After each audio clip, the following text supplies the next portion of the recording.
Parts of the Donetsk region are witnessing fierce fights. India today is en route one of the areas, Gorlovka, that is on the northern front of Donetsk, where the battle is underway. On the way to Gorlovka, India today's Geeta Mohan found a Russian tank that was attacked by the Ukrainian forces. Here's what she sent us. Fierce fighting is underway in Gorlovka, which is in the northern side of Donetsk. And Alex again over here, Alexander, Satya and Sasha are traveling with us. A very tough road, and we had to take a few detours because of security concerns. There's fighting on in some other roads. So Alex, being very careful, has been speaking with the military officials to ensure that we take a safe route. Alex, what's the situation in Gorlovka right now? Gorlovka was under shelling previous day, and also we have information that today the shelling came to civilian areas. Gorlovka was under control of Donetsk People's Republic for 8 years from the beginning of a conflict, and during all of this time Ukrainians are shelling the civilian area in Gorlovka because their position is very close to that city, and the city have strategical interests. Right. The city has strategic interests. It's on the north of Donetsk, so a very critical area once again. Sasha is our man with the military contact, so we do not face any problems. There is an absolute need and necessity to have the right people with you to ensure that you have access to these areas. So we'll be reporting from Gorlovka in some time from now. Very difficult route and a detour that we've taken to ensure that we reach there safely. On the way to Gorlovka, Geeta Mohan for India Today. Amid massive shelling and bombardments over here, we found this tank, a Russian tank that was hit by the Ukrainian side. We are in one of the undisclosed locations where these tanks are being brought in. They will be repaired, is what officials and officers over here are saying, and then sent back to the front. So massive damage being caused by both sides, the Ukrainian forces as also the Russian side, when it comes to the war that is underway between Russia and Ukraine. One such tank over here, but there are many that come for repair over here, and then once repaired, they send back to the front line. With video journalist Satya Rautre, on the way to Gorlovka, Geeta Mohan for India Today.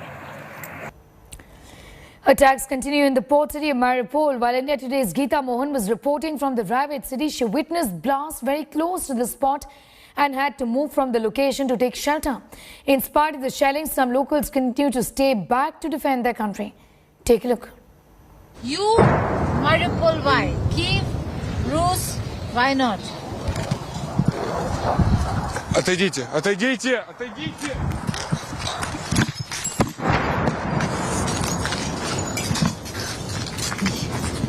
We had to take cover right now because the explosion was very close. Very, very close. I'm from откуда? Откуда вы? Huh? Откуда? Ага. India Today, India. Индия. Ого, откуда вас? Okay, so Artyom over here actually asked us to take cover because now we see that the explosions are very, very close to this neighborhood. What is his opinion about? Какое ваше мнение по поводу этой ситуации здесь, военной операции? Это бред полный. Мы воюем против своих же братьев. He said we're fighting against our brothers. It's very stupid, and he can't find the words for this. Okay. And he intends to stay here, not leave? То есть у вас намерение оставаться здесь, да? Я буду уезжать в Киев. Лично я, да, родители будут уезжать в Россию. His parents will leave to Russia and he'll leave to Kiev. For Kiev? Okay. Stay safe. Be good, Artyom. Stay safe. Heart-wrenching stories emerged from the city of Mariupol, where casualties have been rising because of repeated attacks. Families who have lost their loved ones are unable to even take the bodies to the graveyard. Graves have been dug in the neighborhood where people have laid their loved ones to rest. A city under siege, where people have not been able to escape. Loss of lives innumerable. So much so that the heartbreaking story of graves being dug for their loved ones in the very same colony where they're living, just beside the building which houses them, people are now burying their loved ones.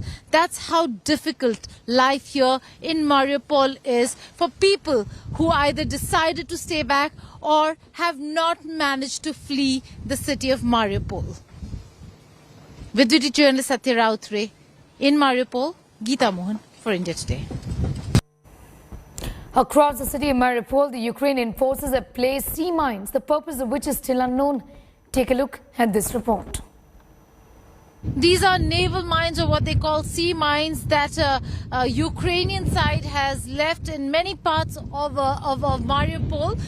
We try to ask as to why are sea mines here in Mariupol. There was no specific answer, but quite a few places you'd find these mines kept or placed.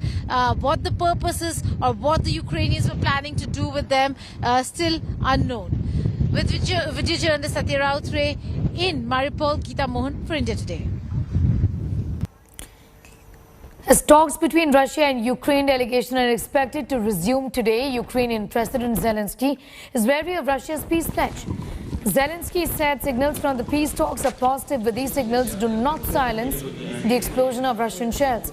We see no reason to trust the words of certain representatives of a state that continues to fight for our destruction. He also added that Ukrainians are not naive. They have already learned during these last 34 days of invasion and over the last 8 years of the war in Donbass that only a concrete result can be trusted. US President Joe Biden has also struck the same tune and said that we'll see if Russia follow through with what they're suggesting. We're going to continue to keep a close eye on what's going on. However, there are signs of a breakthrough after delegates from Russia and Ukraine met in Turkey's Istanbul to negotiate an end to the month-long war. Ukrainian negotiators have said a meeting between President Volodymyr Zelensky and his Russian counterpart Vladimir Putin may soon materialize.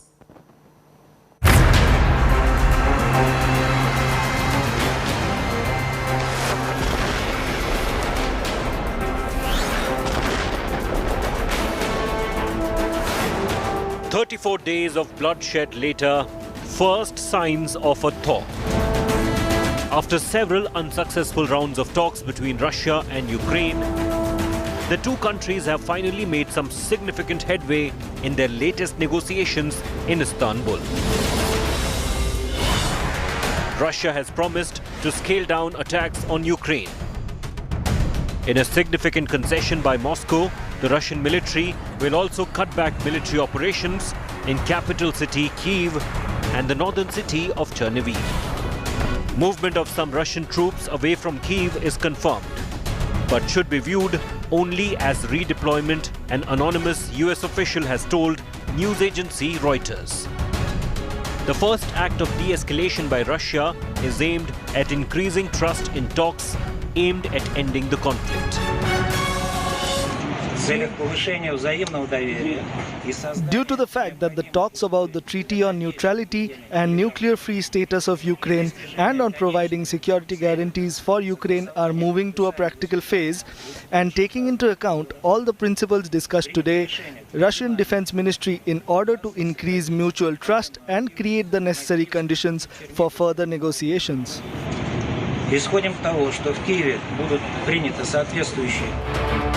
Ukrainian negotiators have proposed the country is open to adopting neutral status in exchange for international security guarantees. This would mean Kyiv would not join military alliances or host military bases. The negotiators say a meeting between Ukrainian President Volodymyr Zelensky and Russian President Vladimir Putin may happen if the talks in Istanbul are fruitful. After today's meaningful discussion, we reached an agreement and proposed that the head of states would meet at the time of initiating the treaty by the foreign ministers, especially because at the time of initiating and confirming details of the treaty, it might be necessary to agree some political nuances and details. І тільки саме з цим договором ми можемо закінчити війну так, як це потрібно. Intensive consultations are underway right now, and some important issues, the most important of which is agreement on international security guarantee for Ukraine, because this agreement will be able to end the war as Ukraine needs. І зараз про це якраз іде розмова. The latest rounds of talks were held at Istanbul's Dolmabahce Palace and the adjacent Shangri-La Hotel. As talks went on, the first sign of some progress came from a tweet by the advisor of Zelensky. The tweet listed his country's concerns like ceasefire, humanitarian corridors that were being discussed. Russian oligarch Roman Abramovich and Ukrainian MP Rustam Umerov, who were victims of poisoning in an earlier round of talks, were also involved in the latest dialogue hosted by Istanbul. After more than a month of destruction, diplomacy could broker a breakthrough that puts an end to the suffering of millions. Bureau Report, India Today. Well, after 35 days of fighting an intense war, Russia is reassessing its war goals. Moscow has now started shifting its troops from Kyiv and Chernihiv to eastern Ukraine. Russia says it would now want to focus completely on liberating eastern Ukraine's Donbas region. Will Ukraine compromise Donbas for peace? Here's more.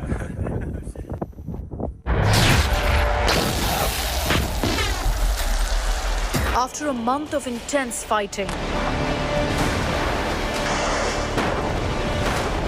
losing hundreds of soldiers, facing global sanctions, Russia is reassessing its goals. Moscow has started withdrawing its troops partially from the area around the capital city of Kyiv and Chernihiv. Ukraine's military claims Russia is shifting their troops to the eastern front. The move comes after Moscow said it would now focus completely on liberating eastern Ukraine's Donbas region. Считаем безответственной позицию Запада. The main objective of the first phase of the operation have largely been achieved. Combat potential of Ukrainian armed forces has been substantially degraded, allowing us to focus our main attention and main effects on achieving the primary goal of liberating Donbas. Strategically, the Donbas region is very important to Moscow. Ukraine's Luhansk and Donetsk jointly make up the Donbas region along with the Russian border. Controlling Donbas means domination over the Sea of Azov. It would also help Putin to extend Moscow's domination over Crimea, which Moscow annexed back in 2014. But the big reason why Russia wants to focus more on Donbas could be the reverses suffered in Ukraine. The Russian forces haven't been able to achieve their objectives as swiftly as expected because of stiff resistance. Donbas could be Putin's way out of the Ukraine quagmire without admitting defeat. Right before launching the full-scale invasion of Ukraine, Putin had recognized the two breakaway regions, Donetsk and Luhansk, as independent states. The self-declared republics are not recognized by any governments other than Moscow and its close ally Syria. Ukraine claims 93% of Luhansk and 54% of Donetsk is controlled by rebels now. Any truce between Russia and Ukraine would hinge on some give and take around Donbas. Bureau Report, India Today.